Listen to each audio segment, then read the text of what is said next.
അപ്പോൾ ഇതാണ് ഗൈസ് ഞാൻ പറഞ്ഞ ഫ്രൂട്ട്. നിങ്ങൾക്ക് മനസ്സിലായിണ്ടാവും എന്ന് കരുതുന്നു. ഇതിൻ്റെ വലുത് കാണിച്ച് തരാൻ കുറച്ച് ഹൈറ്റിലാണുള്ളത്. ഉണ്ടോ? ഇതിവിടെ ഞാൻ താമസിക്കുന്ന ഞങ്ങളുടെ വീട്ടിൽ മുറ്റത്തുള്ളൊരു അവോക്കാഡോൻ്റെ മരമാണ്. ഉണ്ടോ? നിറയെ അവോക്കാഡോ ഉണ്ടായിട്ടുണ്ട്. ഞാൻ ഇവിടെ വരുന്ന സമയത്ത് ഞാൻ കഴിഞ്ഞ് ഡിസംബറിലാണ് ഇവിടെ വന്നത്. ആ സമയത്ത് നല്ല രീതിയിൽ അവോക്കാഡോ ഇവിടെ ഉണ്ടായിരുന്നു.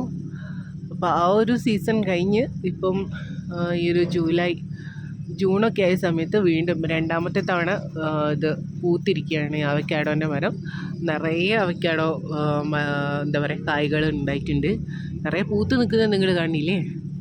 ഇവിടെ ഇത് മാത്രമല്ല, ഒരു 2-3 മരങ്ങൾ വേറെ ഉണ്ട്. ഇതൊക്കെ നമ്മളെ നാട്ടിലെ പോലെ തന്നെ ഒരുപാട് കോഴികളൊക്കെ ഇവിടെ ഉണ്ട് കേട്ടോ. കോഴികൾ, നായ്കൾ, ആട്, അങ്ങനെ തുടങ്ങിയ പശുവിനെയൊന്നും ഞാൻ കണ്ടില്ല. വേറെ ആഫ്രിക്കയിൽ വേറെ സ്ഥലങ്ങളിലുണ്ടാവും, പക്ഷേ ഞങ്ങളിപ്പോൾ ഇവിടെ നിൽക്കുന്ന സ്ഥലത്തില്ല. ഇത് കണ്ടോ, ഇത് വേറൊരു അവക്കാഡോ ട്രീ ആണേ.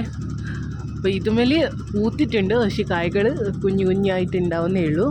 ഇതിനേക്കാളും മുന്നേ അപ്പുറത്തുള്ള ഞാൻ നേരത്തെ കാണിച്ചു തന്നെ അവക്കാഡോ ട്രീ ആണ് പൂത്ത് ഇപ്പോൾ കായ് ആയിട്ടിരിക്കുന്നത്.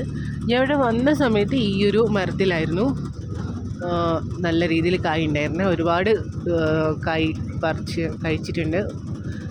സ്മൂത്തി ആയിട്ടും ജ്യൂസായിട്ടൊക്കെ 1 മാസത്തോളം ഡെയിലി വെച്ചിട്ട് കഴിക്കുന്നുണ്ടായിരുന്നു.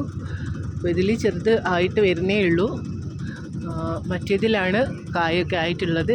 ഏകദേശം ഇനിയിപ്പോൾ ഞങ്ങളുടെ നാട്ടിലേക്ക് വരുമ്പോഴേക്കും ഓണത്തിന് നാട്ടിൽ പോകണമെന്നാണ് വിചാരിക്കുന്നത്. അപ്പം നാട്ടിൽ വരുമ്പോഴേക്കും അത് വലുതാവുകയാണെങ്കിൽ അതിൻ്റെ വീഡിയോസ് ചെയ്യാം.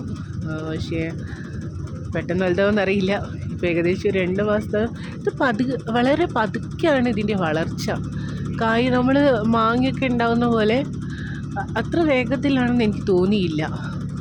കുറച്ചും കൂടി ഒരു സ്ലോ ആയിട്ടാണെന്നാണ് എൻ്റെ ഒരു അനുമാനം. നോക്കട്ടെ, വലുതായതുണ്ടെങ്കിൽ പറിച്ചിട്ട് ഞാൻ കാണിച്ചു തരാം കേട്ടോ.